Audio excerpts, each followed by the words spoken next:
Você já confiou tanto em alguém a ponto de acreditar sem hesitar que nada nunca foi escondido? Que tudo foi dito, dividido, exposto? Que aquele vínculo era tão transparente que não havia espaço para segredos? Pois é, eu também. Até ontem à noite. Meu nome é Laura, tenho 27 anos, e esta é a história do dia em que descobri, no meio de um jantar romântico, com velas acesas e música ambiente, que meu marido, o homem que eu amo desde os 15 anos, sabotou secretamente a única fase da minha vida em que eu quis desesperadamente ser mãe. E pior, ele contou como quem conta uma curiosidade engraçada. Vamos voltar um pouco no tempo. Eu e Daniel estamos juntos há 12 anos. Nos conhecemos ainda adolescentes, no ensino médio. Ele era um daqueles garotos que parecia deslocado do resto do mundo. Sabe o tipo quieto, meio introspectivo, que anda com fone de ouvido e desenha no caderno durante a aula? Era ele. E eu, completamente o oposto. Falante, ativa, sempre cercada de amigos. Mas de algum modo, a gente se encontrou. Primeiro num trabalho em dupla de biologia. Depois num cinema com os colegas. E então, sem que percebêssemos, a gente já estava junto. Passamos por muita coisa juntos. A entrada na faculdade, o primeiro aluguel apertado, os trabalhos que odiamos, as economias que fazíamos para viajar uma vez por ano. Tudo foi sendo construído devagar, com parceria e cuidado. Nos casamos com 21, sem grandes cerimônias, só nós dois, nossos pais e alguns amigos. Durante muito tempo, nosso relacionamento foi marcado por uma frase que, para mim, definia tudo. Honestidade acima de tudo. Era isso que eu dizia para as minhas amigas quando perguntavam o segredo do nosso casamento. A gente conversa sobre tudo, tudo mesmo. Não tem jogo, não tem dúvida. E eu confio nele de olhos fechados. E era verdade. Eu confiava. Talvez por isso a revelação tenha doído tanto. Quando eu tinha 23 anos, entrei naquela fase que muita gente chama de baby fever. Eu não sei explicar o motivo. Acordei um dia e a ideia de ter um filho começou a parecer natural, urgente, necessária. Não era uma cobrança externa. Não era pressão de ninguém. Era algo meu. Como se o meu corpo, minha mente e meu coração dissessem ao mesmo tempo: agora. Conversei com Daniel sobre isso. Ele não estava exatamente empolgado, mas também não disse não. Disse que me amava, que confiava em mim, que construir uma família fazia parte dos nossos planos. E então começamos a tentar. Foram meses de tentativas. Acompanhava o ciclo menstrual, tomava vitaminas, lia artigos, controlava o calendário. Fiquei obcecada, eu sei disso hoje. Mas na época, me parecia o projeto mais lindo da minha vida. A cada mês que o teste dava negativo, eu me sentia um pouco mais frustrada. Daniel, por outro lado, sempre parecia tranquilo. Acalmava minhas crises, fazia piadas, preparava jantares quando eu chorava. E aos poucos, meu desejo começou a diminuir. Comecei a entender que talvez não fosse o momento, que ainda tínhamos muito a viver. E então, deixei pra lá. A vida seguiu. Viajamos. Mudamos de casa. Crescemos na carreira. Hoje, somos felizes. E, curiosamente, eu nem penso mais em ter filhos. É como se aquele desejo fosse uma fase que cumpriu seu papel. Hoje, olho para o nosso relacionamento e sinto que somos completos assim. Até ontem.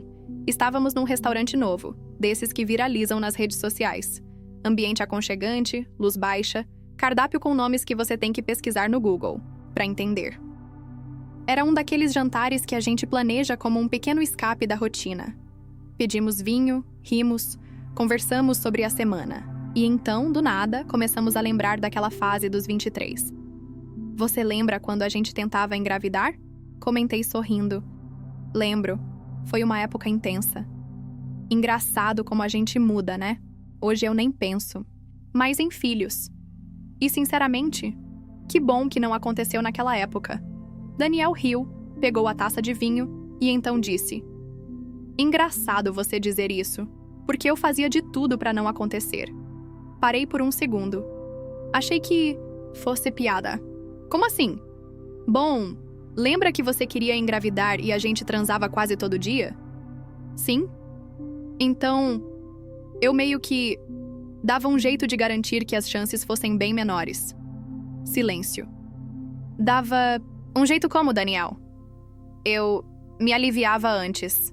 Tipo, pouco antes, pra não ter risco. Assim diminuía a contagem, sabe? Minha reação foi automática. Um riso nervoso, sem graça. Como se meu cérebro estivesse tentando entender o que ele acabara de dizer. Você tá falando sério? Ué, você mesma disse que ainda bem que não aconteceu. Eu só garanti que não acontecesse. Sabia que você ia se arrepender depois. Senti o rosto esquentar. O coração acelerou. Não era raiva. Ainda. Era choque. Você tá me dizendo que enquanto eu tava tentando engravidar, controlando a ovulação, tomando vitaminas, chorando por não conseguir, você tava sabotando por conta própria? Sem me dizer nada? Ele percebeu que algo tinha mudado no meu tom. Ficou desconfortável. Mexeu na taça, desviou o olhar. Não é assim. Eu não queria te magoar. Eu achei melhor evitar uma gravidez naquele momento sem te frustrar. Frustrar? Você fingiu estar tentando enquanto secretamente fazia o oposto. Você mentiu pra mim. Isso é pior do que frustrar. A essa altura, meus olhos já estavam cheios de lágrimas. O garçom se aproximou, perguntou se estava tudo bem. Agradecemos com um aceno. Daniel tentava acalmar, mas sem sucesso. Laura, eu só... Pensei que era o melhor. A gente era jovem. Não tinha estabilidade ainda. Eu fiquei com medo. E por que não falou comigo? Por que não me disse, eu não me sinto pronto? Por que não fomos honestos, como sempre fomos? Ele não soube responder. Pagamos a conta em silêncio. Voltamos para casa em silêncio. Estacionei o carro. Ele entrou. Eu fiquei. Sentei no banco do motorista por mais de meia hora, com o motor desligado, só sentindo o peso daquele segredo. E é por isso que eu escrevo isso agora, para tentar entender se eu estou exagerando, se minha dor faz sentido. Porque no fundo, eu sei que não quero filhos hoje. Sei que olhando para trás, ainda bem que não engravidamos. Sei que racionalmente ele pode ter feito o que achava melhor. Mas também sei que nunca doeu tanto descobrir uma mentira. Porque não foi sobre o filho que não veio. Foi sobre a confiança. Durante anos, eu acreditei que Daniel era o homem mais honesto que eu conhecia. O único em quem eu confiaria minha vida, e agora, tudo parece incerto. Se ele foi capaz de esconder isso, o que mais pode ter escondido? Será que toda aquela fase foi uma farsa para ele? Será que ele ria por dentro enquanto eu chorava no banheiro depois de mais um teste negativo? Esses pensamentos me esmagam. E a pior parte, ele acha que estou exagerando, que foi só um detalhe, que não foi nada demais, que é passado, que deu tudo certo no fim. Mas para mim, não é só o que ele fez, é o que nós deixamos de ser naquele momento.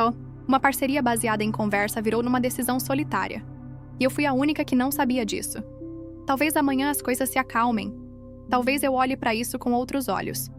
Talvez a dor diminua. Talvez ele peça desculpas de verdade. E a gente converse. Mas hoje, tudo o que eu consigo sentir é que a pessoa que eu mais confiava no mundo me deixou sozinha no momento mais vulnerável da minha vida. E isso, ninguém apaga com um "mas deu tudo certo, né?" Naquela noite, depois que Daniel entrou em casa e eu fiquei no carro, o tempo parou. Eu não tinha pressa de sair dali. E, pra ser sincera, não sabia se queria mesmo entrar. Pela primeira vez em 12 anos, eu sentia medo de olhar nos olhos do homem com quem dormi quase todas as noites da minha vida adulta. Porque o que ele me contou, ali no jantar, não era só uma revelação do passado. Era como abrir uma gaveta velha e descobrir que, por trás de cada sorriso, havia uma versão escondida da verdade. Uma versão silenciosa. Uma versão manipulada. Foi só uma escolha prática, ele disse. Mas pra mim foi traição. Não do corpo, como as que a gente vê em novelas, mas da confiança, da base, daquela promessa silenciosa que todo casal faz sem nem perceber. A de que mesmo quando tudo parecer difícil, a gente vai ser verdadeiro um com o outro. E ele não foi. Quando finalmente entrei em casa, Daniel estava na sala sentado no sofá, o celular na mão. Me olhou como quem espera uma bomba.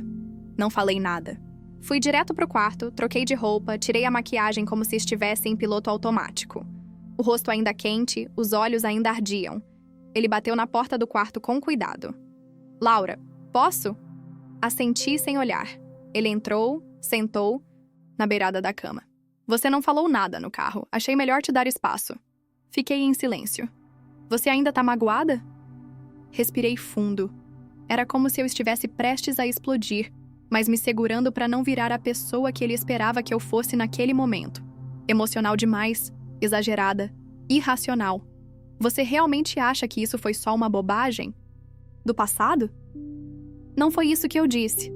Só achei que hoje, com tudo resolvido, a gente poderia conversar sobre aquilo com leveza. Com leveza? Eu chorei naquela época, Daniel. Eu achei que havia algo errado comigo. Que eu não era fértil. Que o problema era meu. Ele abaixou os olhos. Eu nunca quis te fazer sentir isso. Mas fez. Porque você escolheu. Por mim. Você decidiu, sem me consultar, que não era hora de ter um filho. E tudo bem. Mas você me enganou. Me enganou durante meses. Fingiu que queria. Fingiu que tentava. E, o pior, deixou que eu me sentisse culpada por não dar certo. Eu não sabia o que dizer. Tinha medo de te magoar, de te frustrar. Você estava tão empolgada, tão apaixonada por essa ideia. Eu achei que se dissesse que não queria naquele momento, você ia se afastar. Então preferiu me enganar. Preferi evitar uma briga. E ganhou uma guerra. Meu tom foi frio, quase indiferente. E isso o atingiu mais. Do que qualquer grito, ele não respondeu. Apenas ficou ali, olhando o chão. Você me deve um pedido de desculpas. Não por ter me impedido de engravidar, mas por ter escondido a verdade. Por não ter confiado em mim o suficiente para dizer que não estava pronto. Eu me arrependo. De verdade. Arrependido agora, 7 anos depois, quando já não tem mais consequências. Não é isso, Laura. Eu me arrependo. Do jeito como lidei, de não ter tido coragem. Eu era imaturo, medroso, mas nunca fiz por maldade. Nunca foi contra você. Foi por medo. Mas você me usou. Silêncio. Você usou o meu corpo, o meu desejo, a minha entrega, sabendo que estava jogando um jogo solo. E isso me quebrou mais do que se você tivesse me traído com outra pessoa. Porque a traição aqui foi com a nossa intimidade. Ele colocou as mãos no rosto. Respirava fundo. Tentava conter as lágrimas. Mas eu não tinha mais pena. Não naquela hora. Fiquei em pé, peguei um cobertor e fui dormir no sofá. No dia seguinte, a rotina voltou. Mas tudo parecia coberto por uma camada de gelo. O café da manhã foi silencioso. A despedida na porta, breve. Os toques, os olhares, ausentes. Passei o dia com a cabeça em outro lugar. No trabalho, me pegava olhando para o nada. Tentando voltar no tempo, revisitar aquele período dos 23. Tentando entender se haviam sinais que eu ignorei. Palavras não ditas. Olhares hesitantes. E então lembrei. Lembrei das vezes que ele evitava o assunto, das desculpas para não fazer amor em certos dias do mês, dos comentários vagos como "a gente tem tempo" ou "deixa a natureza decidir". Lembrei de como ele se distraía durante as conversas sobre nomes de bebê, sobre planos de quarto infantil, como desviava o olhar quando eu falava em como seria o rostinho da criança. Estava tudo lá. Eu só não quis ver. Porque eu queria tanto aquele sonho que me recusei a ver que ele não sonhava comigo. E essa parte talvez tenha sido a mais difícil, de engolir. No fim do expediente, fui para casa mais tarde. Queria tempo, espaço. E quando cheguei, Daniel estava na cozinha, com um jantar simples pronto. Arroz, frango grelhado, salada, meu prato favorito. "Podemos conversar melhor?" Ele perguntou, ainda na defensiva, mas mais humilde. Assenti. Sentamos à mesa, um de frente para o outro. E então, pela primeira vez desde que tudo aconteceu, falei com calma, com clareza. "Daniel, eu quero que você entenda que minha dor não é sobre maternidade. Eu realmente não quero filhos hoje. Não me sinto mais chamada para isso. Minha dor é sobre o que você representava para mim. Eu entendo, eu destruí a imagem de confiança que você tinha. Sim, e isso não se reconstrói com um jantar." Ele assentiu. "Mas se reconstrói com o tempo. E eu tô disposto. Quero ser melhor. Quero ser de verdade, mesmo quando a verdade for desconfortável. Então me responde com verdade agora. Você me amava naquela época?" "Sim, muito." "Então por que não confiou em mim? Por que não dividiu o medo?" Ele pensou por um instante. E então disse: "Porque fui criado para acreditar que homem não pode recuar. Que se a mulher quer, o homem precisa corresponder. Que se eu dissesse não quero, ia parecer egoísta. Fraco. Então me escondi atrás de uma atitude passiva. Achei que era menos cruel fingir que estava junto do que admitir que estava em dúvida. Aquilo me pegou. Porque, de certa forma, ele estava expondo algo que muita gente nunca admite: o medo de frustrar quem se ama. O medo de perder por dizer a verdade, mas ainda assim, era imperdoável. Você não precisa ser perfeito, Daniel. Só precisa ser honesto. Sempre. Promete isso pra mim? Prometo, com tudo o que eu sou. Nos dias seguintes, voltamos a conversar. A conversar de verdade. Revivemos nossas versões daquele período. Eu falei do quanto me sentia ansiosa, pressionada por mim mesma. Ele contou que tinha pesadelos com a ideia de se tornar pai despreparado. Descobri coisas que doeram, sim, mas que me ajudaram a entender o homem que ele era e o homem que ele estava tentando se tornar. E essa diferença é importante. Ele nunca quis me machucar, mas me machucou mesmo assim. E agora, cabia a nós decidir. Seguimos com a dor ou seguimos com a lição? Decidimos pela segunda. Combinamos que dali em diante não haveria mais decisões solitárias disfarçadas de acordos mútuos, que não haveria mais silêncio por medo, que se um de nós quisesse mudar de ideia sobre filhos, carreira, casa, qualquer coisa, teria espaço para falar, para errar, para expor. Porque isso, mais do que prometer amor eterno, é o que mantém um casal unido de verdade. A permissão para ser imperfeito, mas transparente. Numa noite qualquer, dias depois da conversa, ele trouxe 2 chocolates e se sentou comigo no sofá. Você quer ler comigo os comentários daquele post que você fez? Eu tinha compartilhado minha dor num fórum anônimo, em busca de conselhos. Nunca pensei que ele leria, mas lemos juntos. Alguns comentários foram duros, outros absurdos. Alguns sugeriam separação imediata. Outros chamavam ele de manipulador. Teve até quem duvidasse da veracidade da história. Mas no meio de tudo, encontramos empatia. Gente que passou por algo parecido. Gente que ofereceu escuta. Gente que entendeu minha dor sem julgar. E mais do que isso, rimos. Rimos de alguns exageros, de teorias malucas, de conselhos esotéricos. E ali, entre uma risada e outra, a leveza voltou. Não porque tudo foi resolvido, mas porque escolhemos enfrentar juntos. Essa história não tem um final grandioso. Não nos tornamos um casal perfeito, da noite pro dia. Não reencontramos a confiança plena em uma semana. Mas demos o primeiro passo. E às vezes é isso que salva. O primeiro passo. Depois da conversa, depois das lágrimas, depois do impacto, algo curioso começou a acontecer dentro de mim. Não foi raiva, nem alívio. Foi uma vontade quase obsessiva de olhar para trás. De entender não só o que ele fez, mas o que eu deixei passar. Porque quando a gente leva uma pancada dessas na confiança, a tendência imediata é apontar o dedo, culpar, colocar todo o peso no outro. E sim, ele teve culpa. Sim, ele mentiu. Sim, ele manipulou. Mas eu também fechei os olhos para algumas coisas. Comecei a revisitar mentalmente aquele período em que eu queria tanto ser mãe. Tinha 23 anos, cheia de ideias românticas sobre gravidez, enxoval, quartinho decorado. Vivia em fóruns de maternidade, salvava nomes de bebês na galeria do celular, seguia mães influenciadoras como se já fizesse parte daquele mundo. E Daniel estava ali, presente, mas distante. Eu sempre repeti para mim mesma que ele era um homem mais contido, mais quieto, que não demonstrava entusiasmo da mesma forma que eu, que isso era normal, que ele só precisava de tempo. Mas olhando com calma, ele já estava dizendo não o tempo todo, só que em silêncio. Lembrei de uma conversa específica, num domingo à tarde. Estávamos deitados no sofá, eu com a cabeça no colo dele, falando animadamente sobre como seria o nosso futuro com uma criança em casa. Você acha que seria um bom pai? Perguntei sonhadora. Ele hesitou por 2 segundos. Acho que eu tentaria ser.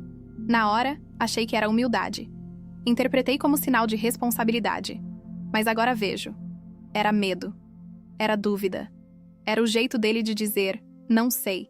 Se quero isso agora. Eu só não quis escutar. Porque a verdade é que por mais que eu diga que ele foi desonesto, e foi, eu também não fui totalmente honesta comigo mesma. Eu queria tanto aquilo que passei por cima de qualquer sinal. Interpretei tudo como ele é quieto mesmo. Ignorei as entrelinhas. E talvez, se eu tivesse feito as perguntas certas, com menos expectativa e mais escuta, talvez ele tivesse dito. Talvez não. Mas o ponto é que nossa relação naquela época não era madura o suficiente para lidar com discordâncias. A gente vivia num mundo onde dizer não quero isso agora parecia perigoso demais. Então ele fingiu, e eu fantasiei. Percepção não veio como um alívio. Pelo contrário, me doeu muito. Porque reconhecer nossa parte na dor é como arrancar uma casca de ferida mal cicatrizada. É mais fácil jogar tudo no colo do outro. Mais confortável. Mais seguro. Mas eu não queria conforto. Queria clareza e entender que minha própria idealização me impediu de ver o que estava diante dos meus olhos foi libertador. E brutal ao mesmo tempo. Porque se eu fiz isso naquela situação, quantas outras vezes eu fiz o mesmo?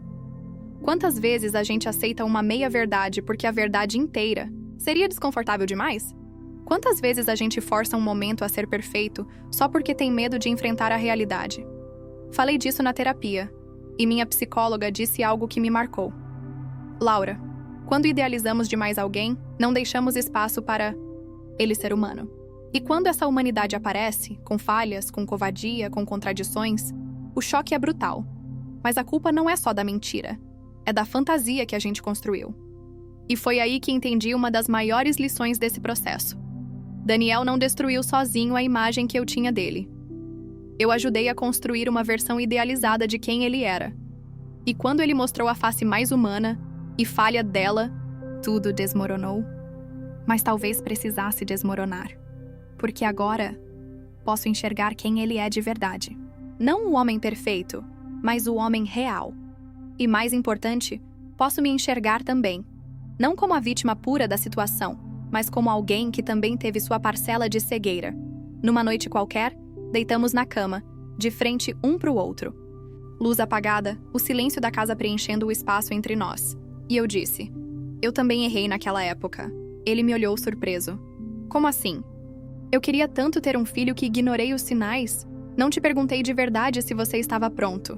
Pressionei sem perceber. E interpretei seu silêncio como aceitação. Ele não disse nada. Não estou dizendo que o que você fez foi certo, mas entendo agora que você teve medo. E talvez eu não tenha sido a parceira mais acolhedora naquele momento, porque eu queria que você quisesse e não te deixei não querer. Ele estendeu a mão, pegou a minha. Obrigada por dizer isso. Eu sempre me senti culpado. E ainda me sinto. Mas saber que você consegue olhar para trás com esse olhar me dá esperança. Eu só quero que, daqui pra frente, a gente se ouça de verdade. Prometo que vou falar, mesmo quando for difícil. Mesmo quando for para dizer algo que você não quer ouvir. Nos abraçamos. Ficamos ali, no escuro, em silêncio. Mas dessa vez, era um silêncio bom. Um silêncio de verdade. Não o que esconde, mas o que acolhe. Nos dias seguintes, esse novo tipo de diálogo começou a fazer parte da nossa rotina. Pequenas coisas mudaram. Nada revolucionário. Mas aos poucos, a honestidade começou a aparecer onde antes havia omissão. Daniel começou a me contar mais sobre o trabalho, inclusive os momentos em que se sente sobrecarregado, algo que ele costumava esconder para não me preocupar. E eu comecei a admitir que às vezes me sinto sozinha mesmo estando com ele, algo que eu evitava dizer para não parecer frágil. Percebi que nossa relação tinha caído numa armadilha comum. O medo de desapontar o outro nos levava ao silêncio. E o silêncio, por mais que pareça protetor, corrói por dentro. Agora, abrimos janelas. Mesmo quando entra vento gelado. Outro dia, conversando sobre o futuro, Daniel perguntou: você acha que ainda pode querer ser mãe um dia? Pensei por alguns segundos. E respondi com a sinceridade que agora nos rege. Não sei. Hoje não, mas amanhã, quem sabe? E se eu quiser, e você não? A gente conversa e toma decisões reais, juntos, não escondidas. Lioyo assentiu. Sabe o que eu mais temo? O quê? Ser de novo o cara que mente para evitar conflito. Então não seja. Confie que eu aguento ouvir. E confie que a gente se ama o suficiente para atravessar qualquer discordância. Sem se perder. Eu quero ser esse cara. De verdade. E eu acredito. Porque agora não se trata mais de parecer ideal. Se trata de ser honesto, mesmo quando dói. A maturidade às vezes chega de um jeito estranho. Às vezes ela não vem com idade, nem com tempo. Vem com choque, com dor, com confronto. Foi o que aconteceu com a gente. Nosso relacionamento não estava em crise antes dessa conversa, mas talvez estivesse preso num modo automático, numa zona de conforto, num silêncio que parecia paz, mas era ausência de profundidade. Agora, Estamos diferentes. E eu pessoalmente me sinto mais inteira. Porque quando a confiança racha, a gente acha que tudo vai desabar. Mas às vezes, é só o que a gente precisa para reconstruir com uma estrutura melhor. Não como antes, mas mais forte, mais verdadeiro. E, acima de tudo, mais humano. É estranho como, depois de uma crise, as coisas mudam sem fazer barulho. Você não acorda um dia e sente: pronto, superamos. Não. A mudança acontece em detalhes, nos gestos pequenos, nas palavras que antes eram engolidas e agora são ditas com mais cuidado. Nos silêncios que não assustam mais porque agora você sabe que eles não escondem nada. Foi assim que as coisas começaram a se ajeitar entre mim e Daniel. Depois de tudo, da revelação, da dor, das conversas longas, a gente entendeu que, se quisesse seguir juntos, precisaríamos recomeçar. Mas não como quem apaga o passado. A gente não queria esquecer. Queríamos lembrar, aprender e fazer diferente. E o primeiro passo foi algo simples: começar a falar de verdade. Começamos uma espécie de ritual. Todo domingo à noite, antes de dormir, a gente separava uns 20 minutinhos para conversar. Sem celular, sem distrações, sem televisão ligada. Só nós dois.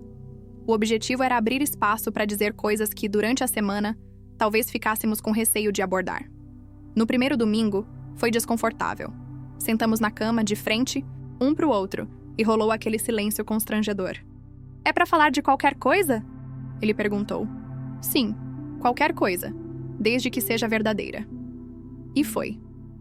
Naquela noite, ele disse que às vezes se sentia pressionado por mim em relação a decisões da casa. Nada muito sério, mas que sentia que eu assumia o controle de tudo e que por isso ele acabava se calando mesmo discordando. Dói ouvir?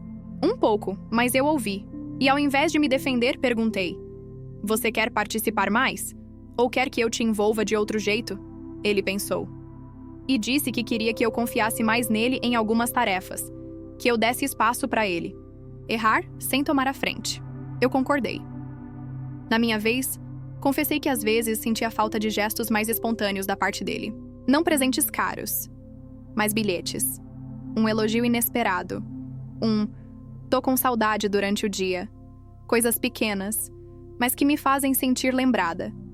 Ele sorriu, meio culpado. Eu penso, mas acabo não dizendo. "Então diz." E ele disse. Na hora. Um elogio bobo, mas doce. E ali, sentados, nos vimos pela primeira vez com olhos diferentes. Não mais como o casal que funciona bem, mas como dois adultos tentando aprender a se relacionar de forma real. A segunda mudança foi nos toques. Percebi que depois da conversa mais pesada, nossos corpos pareciam meio tímidos. Como se, de repente, tocar o outro fosse uma responsabilidade maior. Porque não era mais automático. Tinha intenção. Demoramos alguns dias até voltarmos a nos beijar com vontade. Mas quando aconteceu, foi diferente. Mais presente, mais cuidadoso. Fizemos amor como se fosse pela primeira vez depois de muito tempo. E talvez tenha sido. Não em termos de tempo literal, mas em profundidade. Pela primeira vez, depois da dor, a gente estava se escolhendo com consciência. Sabendo quem o outro era, com falhas, com medos, com verdades difíceis. E mesmo, assim, ficando. Isso muda tudo. Com o passar das semanas, outros hábitos começaram a aparecer naturalmente. Daniel começou a me mandar mensagens durante o expediente. Coisas simples. "Pensei em você. Tô com saudade. Lembrei daquele dia na praia." E cada uma dessas mensagens me fazia sorrir. Em resposta, eu passei a soltar o controle de algumas áreas da casa. Deixei ele cuidar das compras do mês, da manutenção do carro, dos pagamentos de pequenas contas. Às vezes ele errava, mas ao invés de corrigir, eu acolhia. E ele melhorava. A gente estava aprendendo a ceder. E isso, por mais simples que pareça, é uma das coisas mais difíceis num relacionamento. Porque ceder exige confiança. E confiar de novo, depois de uma quebra, é como reaprender a andar depois de uma queda feia. Você vai com medo, mas vai. Um dos momentos mais marcantes dessa fase foi numa noite de sexta-feira, quando ele chegou do trabalho e me chamou para caminhar. Só nós dois. Nada de celular.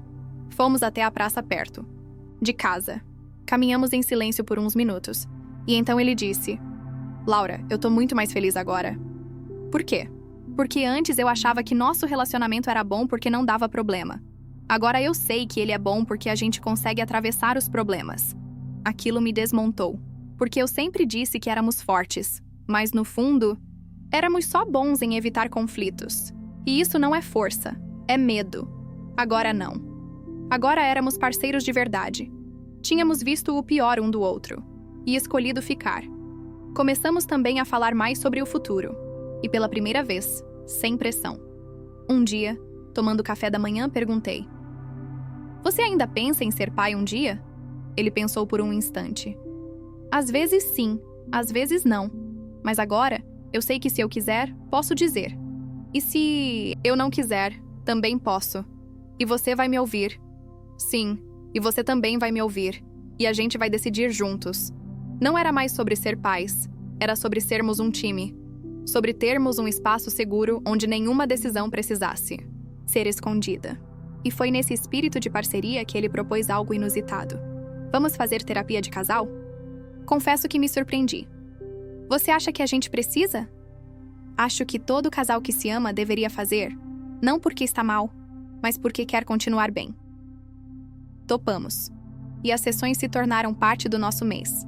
Aprendemos técnicas de comunicação, ouvimos um ao outro com mais empatia, entendemos padrões que se repetiam sem que percebêssemos. Foi transformador. Não éramos mais Laura e Daniel tentando consertar um erro. Éramos Laura e Daniel aprendendo a se amar do jeito certo. Durante esse processo, uma noite me peguei lendo meu diário antigo. Sim, eu escrevia um diário. Ainda escrevo. De vez em quando, encontrei uma entrada datada de 2 dias depois de um teste de gravidez negativo, naquela fase dos 23. Sinto como se tivesse falhado, como se algo em mim estivesse quebrado. Daniel diz que tudo bem, que temos tempo. Mas eu vejo nos olhos dele que ele não está tão empolgado quanto eu. Será que ele só está me agradando? Será que eu estou empurrando demais? Fechei o diário, com cuidado. Ali, 7 anos atrás, eu já sabia. Meu corpo sentia. Meu coração sentia. Mas minha mente, tão determinada em realizar aquele sonho, ignorou os sinais. E hoje, depois de tudo, eu entendo. Às vezes a gente já tem as respostas, mas não quer ouvir. Na terapia, contei sobre essa descoberta. A psicóloga me olhou com ternura e disse: "Você não errou por querer. Só se machuca quem se entrega." E isso é bonito. E eu decidi me perdoar. Porque sim, houve idealização. Houve cegueira. Houve carência disfarçada de sonho. Mas também houve amor. E isso nunca foi errado. Hoje posso dizer que nossa relação é outra. Não porque passamos a nos amar mais, mas porque agora nos amamos com mais verdade. Daniel não é o marido perfeito. Eu não sou a esposa ideal, mas somos reais. E isso basta. Tem dias que ainda discutimos, que discordamos, que erramos, mas agora falamos. Não escondemos. Não fingimos. E quando nos deitamos à noite, sei que o homem ao meu lado é de verdade. E mais do que isso, que ele sabe quem eu sou. E me escolhe mesmo assim. Isso, pra mim, é amor. Não o que vive só nas fotos bonitas, mas o que sobrevive às verdades difíceis. Um dia, numa dessas conversas de domingo, ele segurou minha mão e disse: "Você sabe que eu ainda me sinto culpado, né?" "Sim, e tá tudo bem sentir. Mas não deixe essa culpa te impedir de ser feliz agora. Só queria que você soubesse que se um dia você quiser tentar de novo, eu vou estar pronto, de verdade." Sorri. "Obrigada. Mas hoje, o que eu quero é isso aqui. Você, a gente, essa paz." E brindamos com um chá. Simples, silencioso, mas cheio de significado. Porque a maior conquista não foi voltar a ser o casal de antes. Foi nos tornarmos melhores do que já fomos um dia. Dizem que todo relacionamento passa por fases, e que a maioria não sobrevive à fase da desilusão. Aquele momento em que o ideal cai e o real aparece. Quando a imagem bonita dá lugar à pessoa com falhas, inseguranças, traumas. Quando a mágica vira rotina. Quando os silêncios deixam de ser confortáveis e viram muros. Eu e Daniel não só passamos por essa fase, como saímos do outro lado de mãos dadas, não intactos, mas mais verdadeiros. E hoje, quando olho para nós dois, eu vejo um casal que decidiu amar de novo. Não como no começo, cheios de expectativa, com olhos brilhando de encantamento, mas com os pés no chão, com os olhos abertos, e principalmente com o coração maduro. O episódio da revelação, aquele jantar que parecia inofensivo, foi um divisor de águas na nossa história. E curiosamente, não por conta do conteúdo em si, mas porque ele escancarou uma dinâmica que a gente nem sabia que existia: a de querer proteger o outro do conflito, mesmo que isso custasse a própria verdade. Durante anos, Daniel guardou um segredo pequeno, mas simbólico. E eu cultivei um sonho sem perceber que ele era só meu. E no meio disso, esquecemos de perguntar o mais básico: você está comigo nisso de verdade? Desde então, essa pergunta virou nossa bússola. Toda vez que tomamos uma decisão nova, desde mudar os móveis da sala até aceitar um convite para viagem, a gente se olha e pergunta: você está comigo nisso de verdade? E isso mudou tudo, porque agora a gente se escolhe não por inércia, mas por intenção. Nossos domingos à noite continuaram sendo um espaço sagrado de conversa. Às vezes falamos de coisas profundas, outras vezes só rimos de alguma besteira da semana. Mas o simples ato de sentar juntos, olho no olho, nos lembra do compromisso mais importante que assumimos: o de sermos reais. Daniel, com o tempo, foi se abrindo ainda mais. Me contou sobre outras inseguranças antigas, medos que carregava em silêncio. E eu também me permiti ser vulnerável. Admiti que, por muito tempo, usei o papel de forte para não encarar minhas próprias carências. A gente cresceu, juntos, mas também separados como indivíduos. E essa é outra coisa que aprendi: um casal saudável não é feito de duas metades. É feito de dois inteiros. Certo dia, ele me acordou com um bilhete na cabeceira. Hoje fazem exatamente 100 dias desde aquela conversa. E eu te amo mais agora do que amava antes. Porque agora eu te amo sabendo quem você é. E sabendo que você me ama mesmo assim. PS, tem café na cozinha? Li com os olhos ainda embaçados e sorri. Um sorriso calmo, de gratidão. Não mais aquela euforia adolescente de quem acha que encontrou o par perfeito, mas a serenidade de quem sabe que o amor verdadeiro começa onde o ideal acaba. Desci, tomei o café preparado por ele e me peguei olhando para nossa cozinha, para nossa rotina, para nossa vida, e pensando: é aqui que eu quero estar. Não porque é fácil, mas porque é de verdade. As pessoas têm essa ideia de que relacionamentos longos são cheios de estabilidade, que depois de tantos anos você já conhece o outro de ponta a ponta, que não tem mais surpresas, mas a verdade é que a gente muda, o tempo todo. E se a gente não tiver coragem de reaprender quem é o outro e quem nós nos tornamos, o amor vira uma ilusão que a gente sustenta por costume. Daniel não é mais o garoto introspectivo do ensino médio, e eu não sou mais a menina idealista que queria montar um quartinho de bebê com parede de bichinhos. Hoje, somos dois adultos, com bagagem, com história, com feridas e vitórias. E a cada dia, escolhemos amar não a versão antiga, mas a versão atualizada um do outro. Isso exige esforço, mas compensa. Um tempo depois, numa dessas noites de conversa, Daniel me perguntou: você já pensou que talvez a gente tenha passado por tudo isso para se reencontrar de verdade? Pensei, por um instante. Não sei se foi necessário passar pela dor, mas foi inevitável. A gente estava acomodado. Era preciso quebrar algo para reconstruir do jeito certo. Você me perdoou, Laura? Sim, mas mais do que isso, eu te entendi. E me entendi também. Porque o perdão às vezes não é sobre apagar a dor. É sobre compreender o porquê dela ter existido. E decidir que ela não vai ditar o futuro. Com o tempo, começamos a compartilhar nossa história com alguns amigos próximos. Em jantares, cafés, conversas casuais. Sempre de forma leve, sem dramatização. E foi impressionante ver quantos casais também escondiam pequenas dores, pequenos segredos, pequenas mentiras do tipo "pra não magoar". Nossa, eu também já fingi estar de acordo com algo, só pra não gerar conflito. Já menti sobre estar bem quando não estava. Já disse sim pra um plano que eu odiava só pra não parecer chata. A gente se deu conta de que o problema não era nosso. Era estrutural. Era cultural. Era o medo coletivo de desagradar. Mas também percebemos que, quando um casal escolhe a verdade, mesmo que ela traga desconforto, algo mágico acontece. A conexão se aprofunda.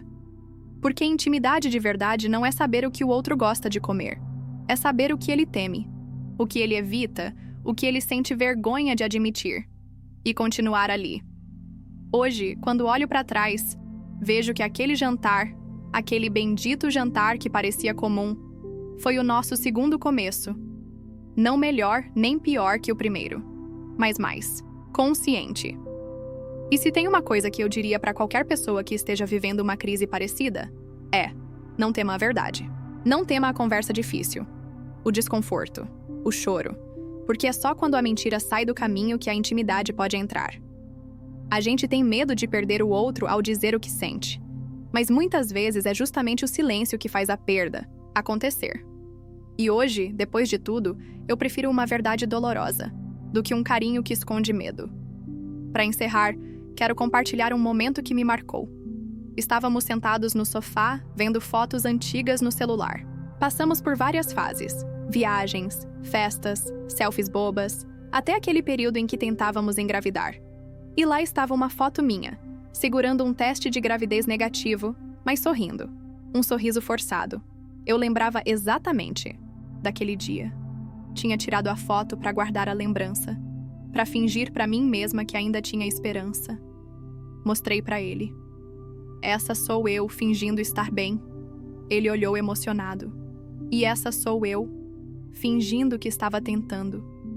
Nos olhamos, rimos e choramos. Porque agora a gente podia dizer essas coisas em voz alta, sem culpa, sem medo, com amor, com verdade. Amar alguém de novo, depois de uma decepção, é um ato de coragem. Mas também é uma escolha. E não precisa ser um recomeço do zero. Às vezes, é só uma continuação mais consciente. Um passo novo, num caminho que já existe. E foi isso que a gente escolheu. Reescrever a nossa história com tinta permanente. Com as rasuras visíveis. Com as falhas assumidas. Com os capítulos difíceis. Mas com uma narrativa que é só nossa. E, que mesmo imperfeita, é profundamente real. Hoje, somos Laura e Daniel. Casados há 6 anos. Juntos há 12. Apaixonados, sim. Mas principalmente, parceiros de verdade. Porque aprendemos que o amor não é sobre evitar dor. É sobre ter coragem de enfrentá-la. Juntos, sempre. E você perdoaria uma traição emocional como essa? Se essa história mexeu com você, deixa seu like, se inscreve no canal e compartilha com alguém que acredita que confiança é tudo. Aqui no Reddit Entre Linhas, a verdade sempre aparece, mesmo que doa.